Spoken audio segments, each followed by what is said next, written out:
for agents that are kind of on here now that like either haven't done their first deal yet or have done just like a couple of deals, like seeing that you're doing 300 plus units right now, like what advice would you give to them to just get going and get started?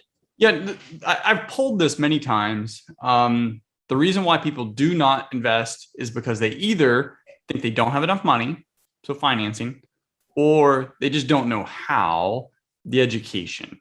And really, it's all financing is the education too. It's just knowing how to finance the deals. So you've just got to get educated. It's so easy to do that now because of the internet. So that wasn't necessarily around when the internet was around, but YouTube didn't exist at the time, or it definitely isn't what it is now. So you can learn anything you want on YouTube. Now, it is going to take time. So watching your show, watching my show, and the hundreds of other shows, it will take time to piece the information together. Or you go to a boot camp, you go to a mentorship program. Be careful before spending your money. I mean, get reviews and testimonials, but ultimately getting educated is the easy part. You do have to decide to do it though.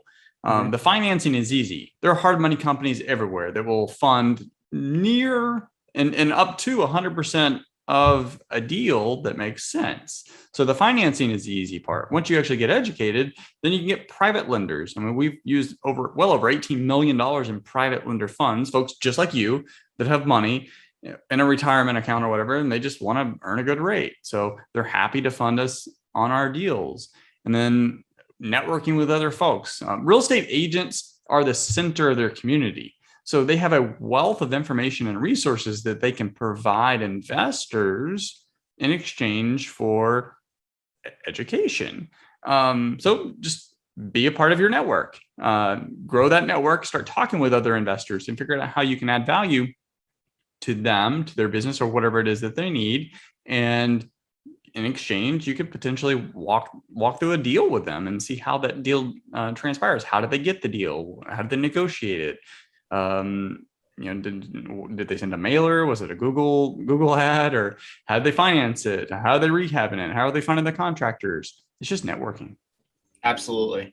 Yeah. I mean, so when I used to do a bunch of like seminars myself locally, and one of the lines I said every single time was the more you learn, the more you earn.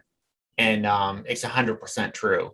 And I agree with you. I think the first step is getting educated. I would highly advocate, for anybody that can afford it, to join a coaching program if you can. There's a lot of great ones, like Chris mentioned. There's some that aren't so great, but like there are tons of great ones. I would join a mentorship program. Like Chris said, get educated on YouTube, figure out what you want to learn about, and then if at all possible, if you can, find someone that's a local expert that you can kind of hook up with. And Chris, you did both. I mean, your story in the beginning, you hooked up with a local area mentor that gave you mentorship, and I'm sure you were learning at the same time. And I think that's like that like you said, like I think that's the formula, like especially in the beginning. And then of course, like you've got to then take action. But I think actually, and if you're young in your career, you could work for an investor. Like that's something else that I wish I did early on. I could have gone and worked with investors that are doing what it doesn't have to be an investor. Maybe it's a hard money company. Maybe it's an insurance company that focuses on real estate investments or multifamily. So find that niche that you're looking for and go work with them. Get your real estate license. I assume that it's probably most of your audience right now, so you may already have that. Now, if you're already have an established business where you're doing 5, 10, $20 million a year, maybe that part might not make sense, but you can go back to the other thing where, like you were saying, either join a mentorship program, get a coach, get a mentor, or if you want to do it a little bit on the light side as far as cost, just go to a couple boot camps.